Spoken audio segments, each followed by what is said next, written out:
You're watching Inside Durango News, your source for information about Southwest Colorado. Brought to you by Oxford Asset Management, inspiring confidence, growing dreams. Oxford Asset Management. Welcome to the Snowdown edition of Inside Durango News. I'm Ashley Dixon. This week we'll find out what it takes to win the chili cook-off, we'll go behind the scenes at the Snowdown Follies, and we'll learn how much Snowdown impacts the economy. First, on the political scene, candidates for county offices are announcing their intentions to campaign during the November 2014 elections. Here's a rundown. The La Plata County Sheriff's race will see two candidates, with incumbent Duke Sherrard seeking a sixth term as the head of county law enforcement. His opponent, Democrat candidate Sean Smith, works for Sherrard. Although county commissioners are limited to serving 2 terms, La Plata County voters removed that restriction in 1998 for all other elected county officials whose functions are more professional and less political in nature. Sherrard, a Republican, boasts more than 40 years of law enforcement experience, and during his past 20 years in office, he has overseen the construction of the 911 Dispatch Center in Bodo Park and a large addition to the La Plata County Jail. He has been a vocal opponent of any gun restrictions and is famed for issuing concealed weapons permits.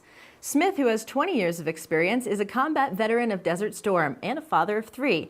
He has been active on a number of community initiatives, including the Criminal Justice Coordinating Committee, the Sheriff's Youth Advisory Council, the Children's Youth and Family Master Plan, and the Durango Youth Football Board.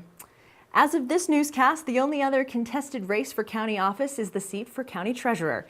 Incumbent Ed Murray will retire this year after servicing La Plata County since 1986. The two candidates who announced their intentions to run for the vacated seat are Republican Bobby Lieb, who currently serves as county commissioner for District 1, and Allison Morrissey, who will run as a Democrat. Lieb is a board member for the Durango 100 Club, Fast Track Communications, and the La Plata Electric Association. He recently served as the president for Durango Youth Soccer Association. He has served as a county commissioner since 2010 and elected not to run for re-election for that office. Morrissey is also a Fort Lewis College graduate who worked for Microsoft and has been an international consultant. She and her husband Tom moved to Durango full-time in 2007. Running unopposed as of this newscast are Tiffany Lee Parker, who will seek a second term as clerk and recorder, County Coroner Jan Smith, who seeks a second term after her appointment to replace Carol Huser in 2012, and Craig Larson, who will seek re-election as county assessor. Larson, a Democrat, seeks his 7th term, making him the longest-serving county official after Murray retires. For more on county elections, visit the county website at co.laplata.co.us. It's scary enough driving over Red Mountain Pass with its precipitous drops and no shoulder to maneuver, but motorists are learning that the real danger comes from above. Red Mountain Pass was closed on Sunday, January 12th when a rock slide buried 200 feet of U.S. Highway 550 about 2 miles south of Ouray. Inside Durango TV employee Preston Benson actually was the first motorist to report the rock slide to the Colorado State Patrol. Benson was on his way home to Durango after spending the day in Ouray at an ice climbing festival when he came upon the debris at about 6 p.m., just seconds after the rocks had tumbled from the cliff face above. Benson said he felt lucky that he left Ouray when he did, rather than earlier, else he would have been crushed in the slide. Fortunately, he was able to turn around and drive back to Ouray, where he took a 150-mile detour home via Telluride. U.S. Highway 550 has been closed between Silverton and Ouray for more than 2 weeks, while the Colorado Department of Transportation crews has attempted to stabilize the rock wall above. Debris has continued to fall onto the highway in the wake of the initial slide, believed to be caused by rocks loosened by the daily freeze-thaw cycle. To get rid of additional loose rock, CDOT dropped 10 30-pound bombs on the talus slopes on January 22nd, then lowered workers on ropes to remove loose rocks by hand and install anchors to support heavy metal netting to cover the area. On Sunday, crews installed 9 rockfall netting panels 900 feet above the highway. Another 28 panels are expected to be installed by the end of the month. Each panel weighs 600 pounds and measures 12 feet wide by 72 feet long.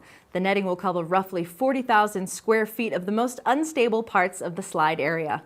Until the netting is in place, crews can't remove the debris covering the road because the risks of rock falling from above is too great. CDOT spokeswoman Nancy Shank said this is the longest stretch in recent history that the pass has been closed from rock slides, but avalanches have had more devastating impacts. In 1992, Red Mountain Pass was closed for 3 weeks because of snow, and during the record-breaking winter of 1978 and 79, the pass was closed for 4 weeks. That winter, more than 62 feet of snow fell on Red Mountain Pass north of Durango. In the meantime, motorists traveling to Ouray have to take a detour through Dolores, over Lizard Head Pass to Telluride, west to Placerville, over Dallas Divide to Ridgeway, then south again to Ouray. And while the detour may be open for now, this time of year, it's as subject to rock slides as Red Mountain Pass. So drive with caution and be aware of the landscape above you as well as the road in front of you. For more information on mitigation and cleanup efforts, visit colorado.co.info. For travel information, visit co.trip.org. What could be better on a cold winter day than a hot bowl of spicy chili? Try 30 different varieties of chili served up at the Snowdown Chili Cook-Off scheduled for noon on Saturday, February 1st at the La Plata County Fairgrounds. More than 30 contestants are expected for the annual Chili Cook-Off, and to get in the mood, we visited with event coordinator Greg Yucha while he made his own batch of red chili.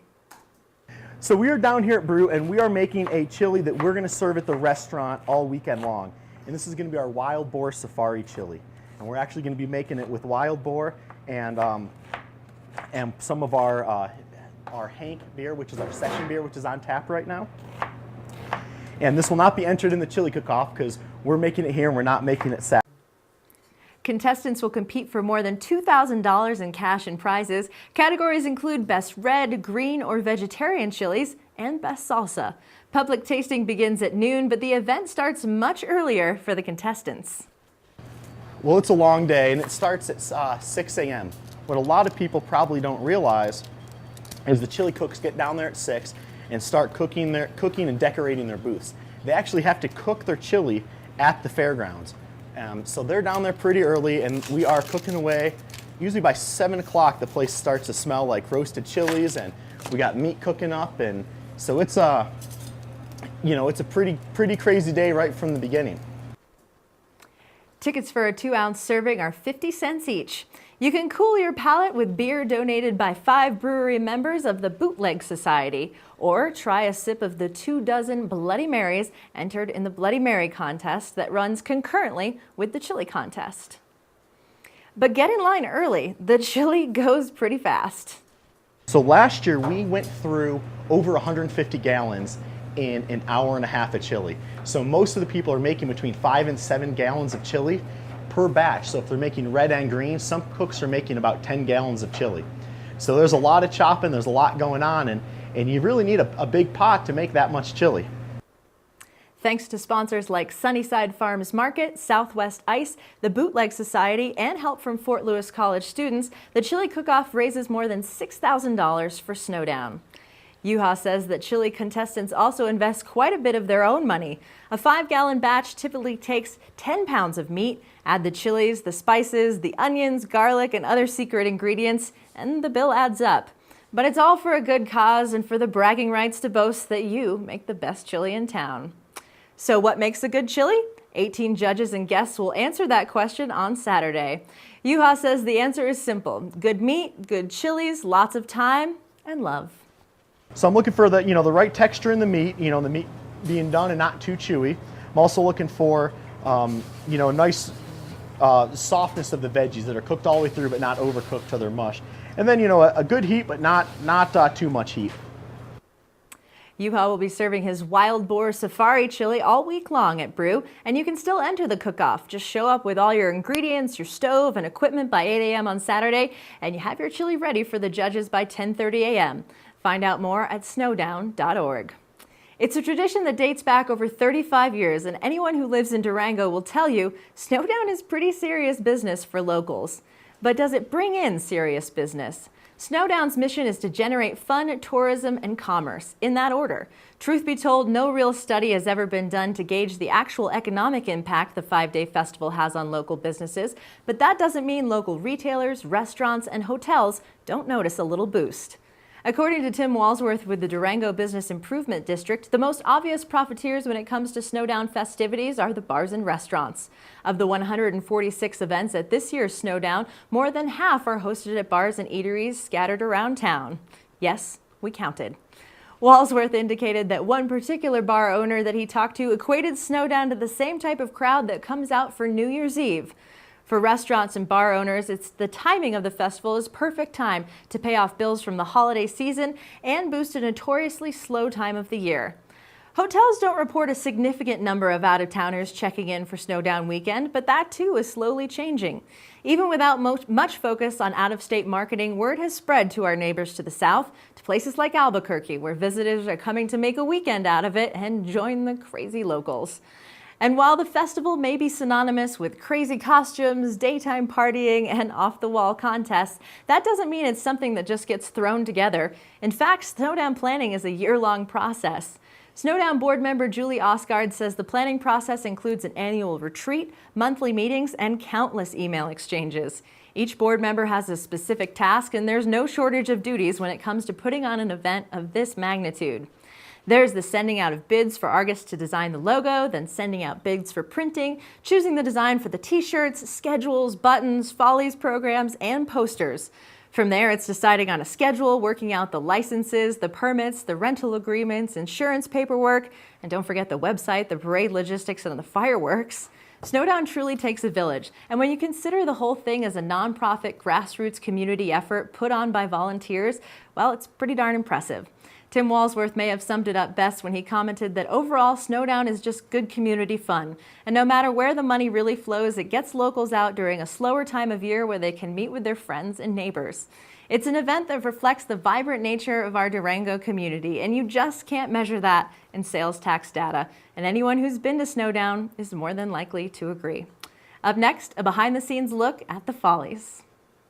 Meet Dan and his dog Bongo. They started their own dog biscuit company, but Dan wanted more. So Dan worked with Fast Signs. They created a plan to attract more customers, get more business, wag more tails. Still, Dan wanted more, and Fast Signs provided more.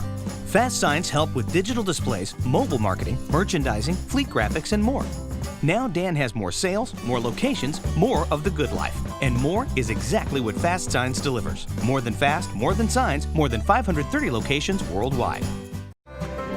Whether you make your plans over a barbed wire fence or over wireless internet, if you're coming from the stockyard or the stock exchange, Durango is right at home at the Diamond Bell, timeless and timely. Welcome back to our special Snowdown edition of Inside Durango News. One of the most popular events during Snowdown is the Follies, with scalpers selling tickets for as much as $500 for a table of 4 on Craigslist. But we think that scalping tickets does an injustice to the hundreds of volunteers who spend their own time and money to stage the annual production. Here's more on what goes into producing the Follies. Snowdown, Snowdown, it's always so much fun. Snowdown, Snowdown, unless you are a nun, we dance. When Durango thinks Snowdown, most people immediately think Follies. In fact, no seat ever goes unfilled, and if you look in the classified ads, it's possible to find tickets selling for 50 times the box office price of $17.50. The only guarantee of landing a ticket is to audition and to be in the show. What makes the Follies tick? Thousands of hours of volunteer labor. Oh, it's an incredible group who come on this stage and have a good time, and that's why I'm here. We provide our own costumes, we do all of our own writing, and we choreograph all of our dancing. Each act takes care of themselves, so that's why you see a lot of cardboard on stage. Depending on the complexity of the act, volunteers have been known to spend more than $500 to set the scene for their 3 minutes on stage. I'm going to start a senior Follies next year. We're just going to do one joke and do it over and over and over again. It's all for a good cause. The revenues from the Follies cover all the marketing expenses for Snowdown and then some. The mission of the organization is fun, commerce, and tourism. In my previous life, I was a banker, so I absolutely supported what Snowdown in general does for this community, and the Follies are the fundraising arm for Snowdown. So I'm here because I believe in this community, and I think it's the shot in the arm that they need every quarter. Yes, my name is Kyle. That's the Follies. You know, really, Durango is such a great place, and the Snowdown Follies are so much fun. I mean, once you get involved in it, yeah, it's kind of addicting. It's just fun, and you get into the spirit of the Snowdown. Rehearsals start the first Monday after New Year's Day. It's 3 rehearsals a week after work until showtime. Then during Snowdown, actors perform 11 shows in 6 days. Somebody says, well, when does it begin? And I said, well, as soon as the stage goes dark, we begin again with the next schedule. It kind of depends on the job that you have, but I put about 400 hours per year into the show. But is it worth it? Just drop by Francisco's on Snowdown Sunday when volunteers gather after cleaning the Durango Arts Center and Henry Strader theaters. Most likely, you'll hear them tossing around ideas for next year's Steampunk Snowdown. Happy Snowdown and Safari so good, Durango. Each year, nearly 2,800 people see 11 shows, including the dress rehearsals. The Follies continue through February 1st. He was a Pulitzer Prize-winning cartoonist whose claim to fame were the complicated machines he created to accomplish simple tasks. Today's Rube Goldberg is the inspiration for inventive competitions around the world and here at home at Animas High School. Next, a look at the clever machines that students made for an exhibition at the Durango Discovery Museum. Then a visit with Michael Ackerman, headmaster at Animas High School. It's full steam ahead on the Durango and Silverton Narrow Gauge Railroad. Enjoy a historic trip through southwest Colorado's rich scenery with winter excursions through Cascade Canyon, a picturesque and snow-capped ride.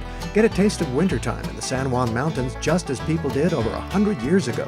A winter ride on the train takes you deep into a rugged and beautiful landscape, an experience you won't soon forget. Visit the depot or durangotrain.com. Welcome to the Animas High School Freshman Physics Rube Goldberg Contraption Exhibition.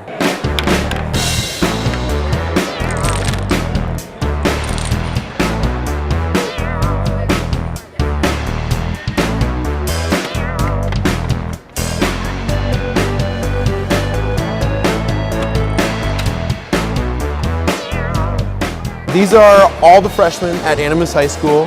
Over the course of the last month, these students have built Rube Goldberg contraptions. They all have me as their physics teacher, and these contraptions are the ultimate in kinematics.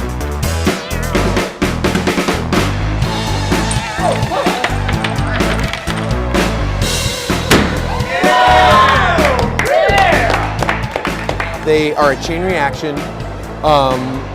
They input power to start their contraption. Their contraption has to do a bunch of requirements. It has to have at least 15 steps. The idea is that it goes down the tube. So a marble goes down this tube, setting off several other marbles which go down here in a chain reaction. Hi, I'm Ethan, and this is my Rube Goldberg, and it's a drumstick and a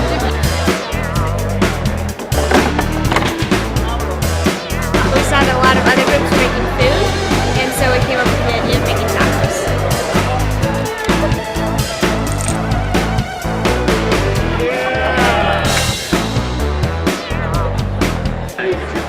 I definitely like how it turned out. It was really cool seeing how we could actually make it beautiful and make this awesome creation. And it was just really fun to make as a group. Well, we could not, for the life of us, get the last step to work.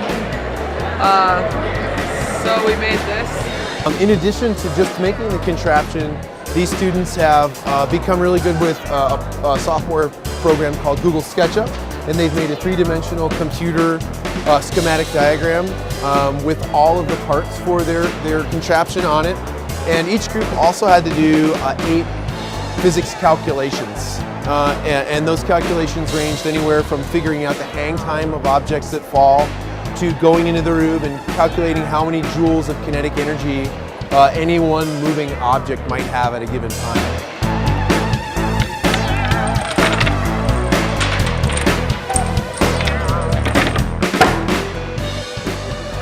A lot of the troubles we had was with the meat cleaver dropping. But I had the idea for the whole lever and hitting the clothespin to actually drop it. Alright, so this is our redneck security system for those of you that can't afford a watchdog outside. This contraption took about two months to build. We just needed someone to shoot, So we decided to do art teacher because he's totally cool with it. He's one of the best teachers I've ever had personally. And we love teasing him.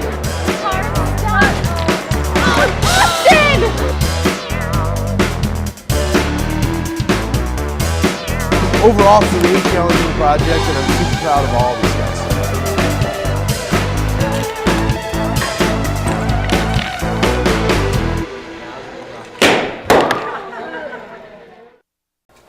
What creative ideas? I really liked the banana slicer. Reminds me of Lizzie Borden. Michael and Drew, welcome to Inside Durango News. Thanks for having us. Thank you. Guys, so we were talking about Animas High School. So for those that might not be familiar with Animas, the quick rundown of what you guys are all about. Sure. Animas High School is a public charter high school in Durango, Colorado. This year we're serving just around 300 students in a brand new campus located out at Twin Buttes in Durango.